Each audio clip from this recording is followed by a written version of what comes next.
Hello, and welcome back to A Four-Born Life. I'm Marie. I'm a gardener, treasure hunter, book lover, artist, and runner. Welcome to my channel.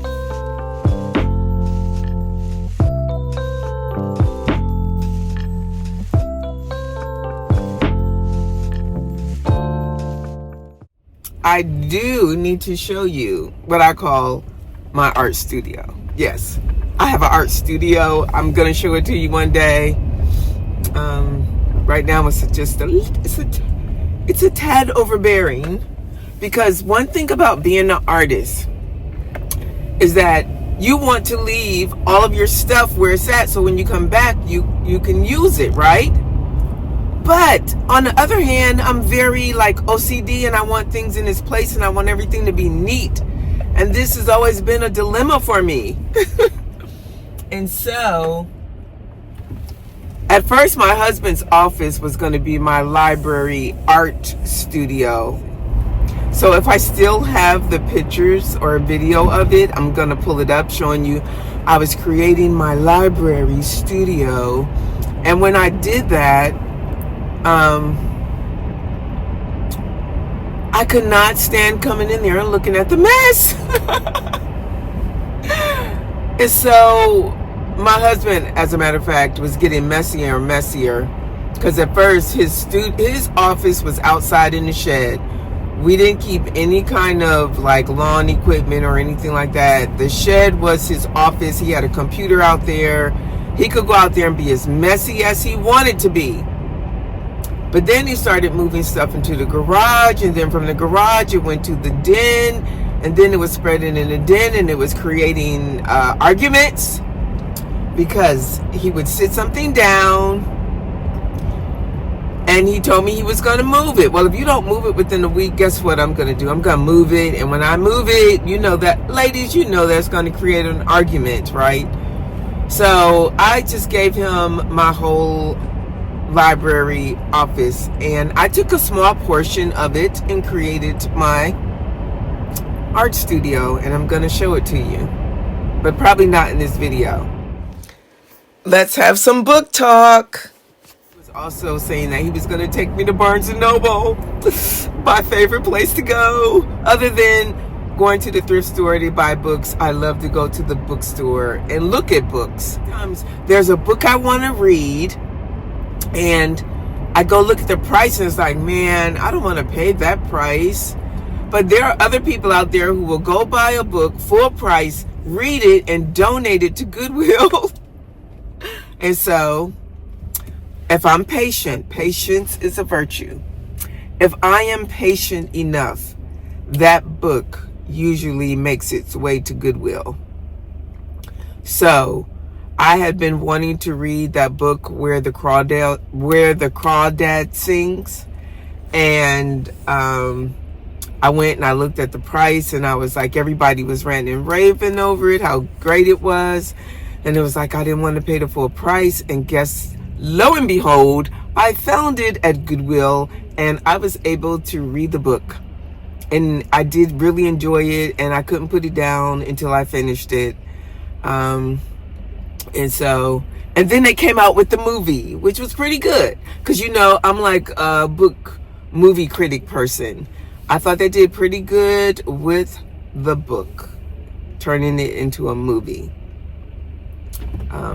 There have been some other books that they just totally destroyed. If you've ever heard of the Spiderwick Chronicles, I love that book. When my daughter was in middle school or high school, she was like, Mom, you've got to read these. Because that's what I do with my children. You know, they like to read too. And they would always tell me if they came across a book that was good, they would tell me to read it. And so I read the Spiderwick Chronicles. And then, of course, I had to buy it's a 5 series books. They're not very long. You know, that's what you can just sit down and read it in like 30 minutes. But it's like 5 books, and so once you read one book, you want to read the second book, and so you had to wait for the story to come out. But they ruined that movie. They ruined it. Okay, they also ruined Inkheart. For anybody out there who are book readers, they ruined Inkheart. It is a magical story. I love a book that just sweeps you away, and it takes you to a different place. Sometimes I'm reading and my husband will say, he'll be talking to me and I don't even hear him because I am so into the book. And one day he was talking to me. We were riding in the car and I was reading, and he was like, Marie, are you listening to me? He said, where are you? I said, I'm in Everlost. That was the title of the book. I was inside of that book. Okay, so if you can't tell, I'm a huge book lover. That's why I said book lover. I love to read. I love a book that just takes you away. And then there's a book called The Friends by Rosa Guy. That deals with the, African American genre. And it was one of my best books that I read. And my sister Dolores, as a matter of fact, when we were in school, it was her book, and she was like, she read it. It's called The Friends, and she was like, oh, you got to read this book. And I remember reading that book. So Dolores, if you remember, and we were talking about it as grown-up adults, and I bought the book and sent it to her because she didn't have a copy. And that's always so special, to have a copy of a book that you remember reading, that you really just enjoyed growing up. And I know that having material things, they won't last with you forever. I know that we don't store up things here on earth. It's not like me, gimme, I want. But there are some things that just make you feel good while you're living here on this earth, because prayerfully I am laying up my treasures in heaven. Yes. You probably was like, why is she bringing that up? Because I'm actually working on some lessons for a youth rally, and when you're working on a lesson, something like that, it really makes you think, and it makes you think, are you being carnal? Are you laying up all your treasures here on the earth and not treasures up in heaven? But I do like to read books, and I like I said, I do like to give books away too. I like to give books, new books, old books.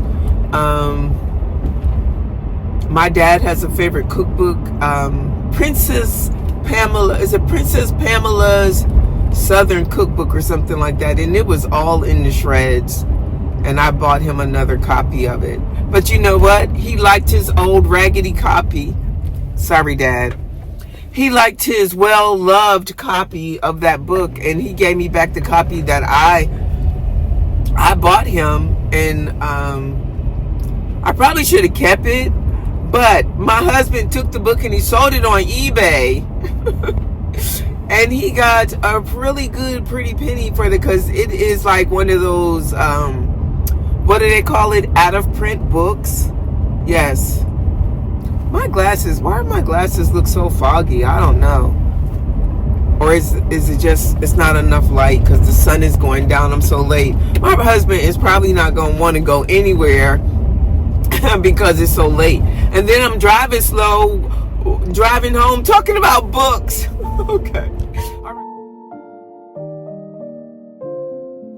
So we went running this morning and it was 63 degrees. I'm home from work and now I need to go check my plants in my greenhouse because, guys, I think I've dropped the ball. Yeah, my avocado is not looking so good. My lemon tree, I've been leaving these outside and it's been really cold. My donkey tail is doing great though.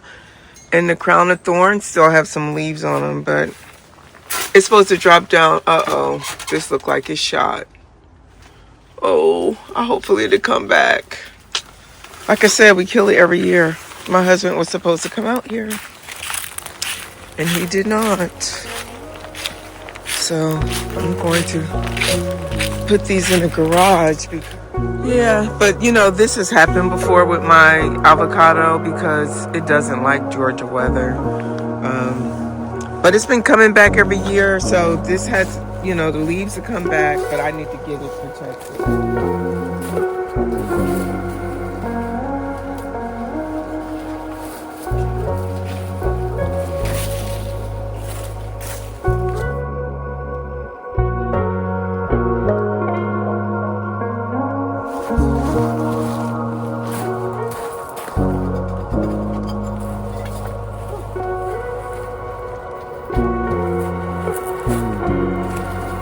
My donkey tail is still holding on.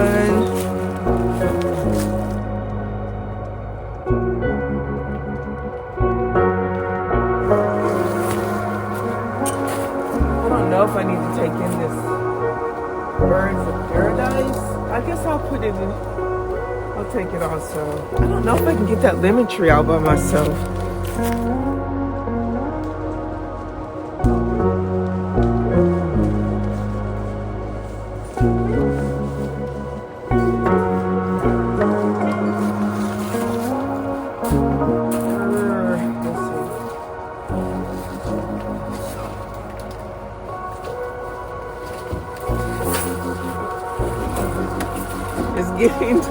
It's getting too big for my greenhouse.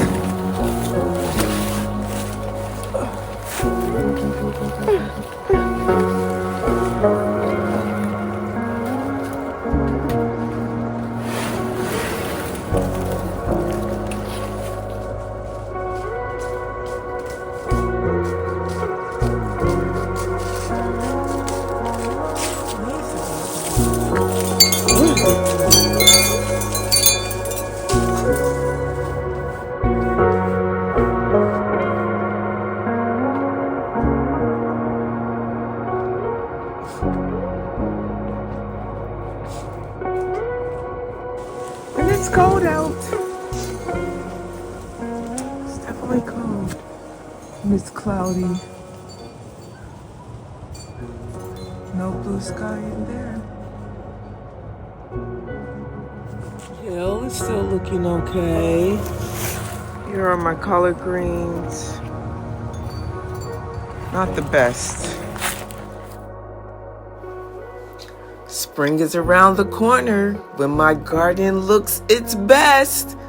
Make sure you come back.